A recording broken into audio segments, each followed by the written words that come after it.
গতকাল রাজ্যপাল জগদীপ ধনখড়ের সঙ্গে দেখা করেছেন সৌরভ গাঙ্গুলি। তবে এ বিষয়ে রাজ্য বিজেপির সভাপতি দিলীপ ঘোষকে প্রশ্ন করা হলে তিনি জানান, যে কেউই রাজ্যপালের সঙ্গে দেখা করতে পারে। সৌরভ গাঙ্গুলি একজন অত্যন্ত সম্মানীয় ব্যক্তি, তিনি দেশের প্রাক্তন অধিনায়ক ছিলেন। তবে কি কারণে তিনি রাজ্যপালের সঙ্গে দেখা করেছেন আর তিনি আদতে কি বিজেপিতে যোগদান করছেন, এই সমস্ত কিছুর বিষয়ে তিনি কিছুই জানেন না। প্রথমবার গেলেন কি? সৌরভ গঙ্গোপাধ্যায় কোথায় যাবেন আমি কি করে বলবো?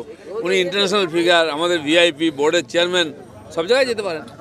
আর সেই একই মঞ্চে অমিত শাহ, এর আগেও অনেক মন্ত্রীর সঙ্গে, অনেক প্রধানমন্ত্রীর সঙ্গে বসেছেন বোর্ডের চেয়ারম্যান। আমাদের আনন্দের কথা যে বাঙালি আজকে ক্রিকেট বোর্ডের চেয়ারম্যান হয়েছেন। দেশের স্বরাষ্ট্রমন্ত্রীর সঙ্গে যদি কোথাও বসেন তো আপত্তি কি আছে? দিলীপ দা 7 তারিখে মুখ্যমন্ত্রী যাবার কথা ছিল নন্দীগ্রামে, কিন্তু তার মিটিং ক্যান্সেল করেছে। 8 তারিখ আমরা সভা ডেকেছিলাম, সেই জন্য যাচ্ছেন না। অনেক জায়গায় যাওয়া বন্ধ হয়ে যাবে, দেখুন যা হবে কালীঘাটেই হবে। আর হয় এখন মুখ্যমন্ত্রী বললে কেউ বিশ্বাস করবে কি?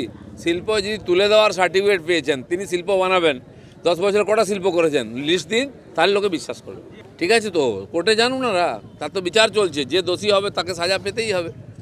ওনার পার্টিটা তো উঠে যাবে। সিবিআই যেভাবে অ্যাক্টিভ হয়েছে আর অন্যান্য সংস্থা, তার কোন নেতার নামে কেস নেই, কে দুর্নীতিতে নেই? পঞ্চায়েত থেকে পার্লামেন্ট মেম্বার সবাই তার মধ্যে যুক্ত। আমরা আমাদের সুপ্রিম কোর্টের আস্থা আছে, সিবিআইয়ের উপর আস্থা আছে, যেহেতু ইনকোয়ারি চলছে। ঠিক অমর্ত্য সেন আজ ফ্যাক্টর নয়, ফ্যাক্টর হচ্ছে মমতা ব্যানার্জির রাজত্ব। আজকে অমর্ত্য বাঁচাও নয়, মমতা বাঁচাও আন্দোলন চলছে। এই বুদ্ধিজীবীরা এতদিন শীত ঘুমে ছিলেন, হঠাৎ জেগে উঠেছেন, কারণ মমতা ব্যানার্জির সিংহাসন টলমল করছে, তাদেরকে রাস্তায় নামিয়ে দেওয়া হয়েছে। সাধারণ মানুষ, বাংলার মানুষ আজকে মমতার বিরুদ্ধে। যে বুদ্ধিজীবীরা এই মমতা ব্যানার্জির পক্ষে দাঁড়াচ্ছেন, তারা আগের কথা ভেবে চিন্তাভাবনা করুন।